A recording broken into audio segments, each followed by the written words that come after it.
So, andito ako sa Shopwise sa Cubao para bumili ng mga Hello Kitty. Nakakita ko to last time, tapos naisip ko okay siya para i-review. So, nakita ko din to sa Daiso, pero mukhang mas kumpleto dito. So, merong toaster, 1,600, plancha, 750, kettle, 1,700, and rice cooker, 2,300. Meron din namang mga red version. So, yung kettle, 900, ito naman, 1,800. Iniisip ko kung yung mga pink or yung red version. Kaya lang yung red kasi dalawa lang yung available. Yung pink, mas kumpleto. Mag-test muna tayo kung working. Ano yun? Double yung loob. Ito. Tasali tayo po. Ah, okay. Kasi tinatanong ko bakit mas mahal yung pink kaysa dun sa red. So, mas malaki yung pink and then double coated yung loob. Jar type po. Ito po, ano lang, yung basic na. Yung regular. So, ito, Jar type po. jar type yung tawag. So, nakakabit yung takip niya. And then, meron ding steamer. Ayan. Ito naman, yung natatanggal. Non-stick na din yan. So, glass. And then, meron ding pang steam. Ayan. So, ang difference niya, 1,823. Ito, kuya, paano test? Matinapay ka dyan. Wala po. Walang tinapay. Test natin. Ito naman. Ito magaan yung plancha. So, dito to sa Shopwise. Andyan lang sa gitna. Madali namang makita. Ang ganda dito kasi wala masyadong tao. So, hindi siksikan. So, itong toaster, yung loob niya metal, pero yung labas plastic. So, iniisip ko kung magme-melt ba to pag tagal. And then, push sa gilid. Itong plancha, yung conventional lang. Parang, kasi diba may mga plancha na may spray. So, ito, wala. And then, mahaba naman yung cord niya, na mukhang 220. And then, itong rice cooker. So, maganda na mayroon na siyang steamer. Kung gusto mo ng mga steamed vegetables or mga siomai, ganyan sabay sa rice.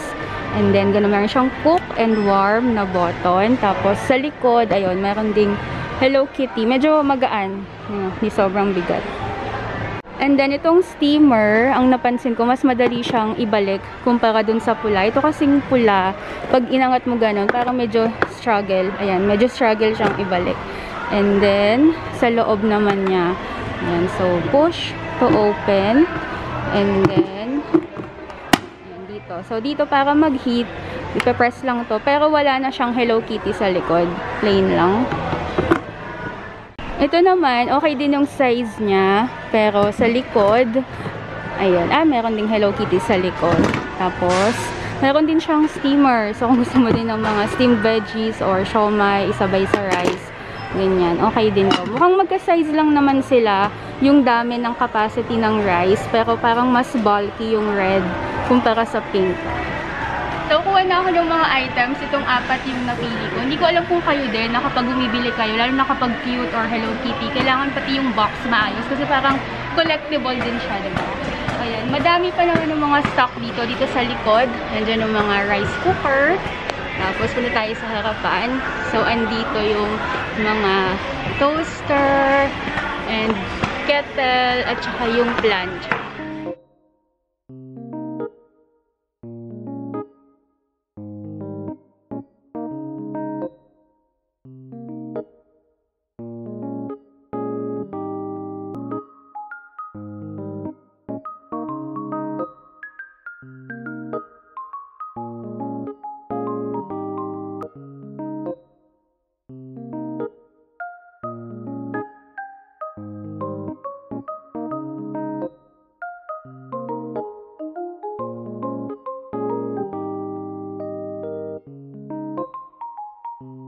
So, test natin tong rice cooker. May umilaw naman.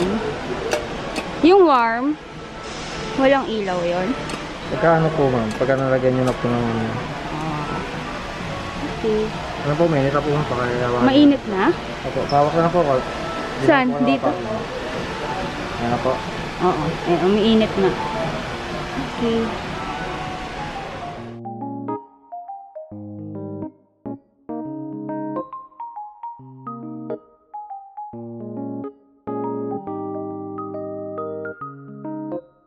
Ang brand pala nito, Nikon. Okay. Tapos, made in the Philippines lang, kuya. Okay. So, itong bread toaster. So, working naman lahat. Wala namang problema. Na-test na.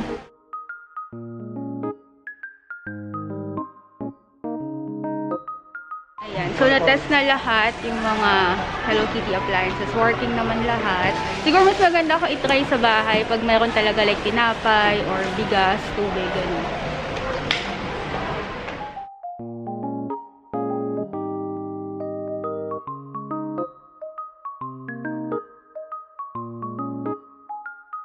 So, nito na yung mga Hello Kitty nilagay sa box para mas madaling dalhin.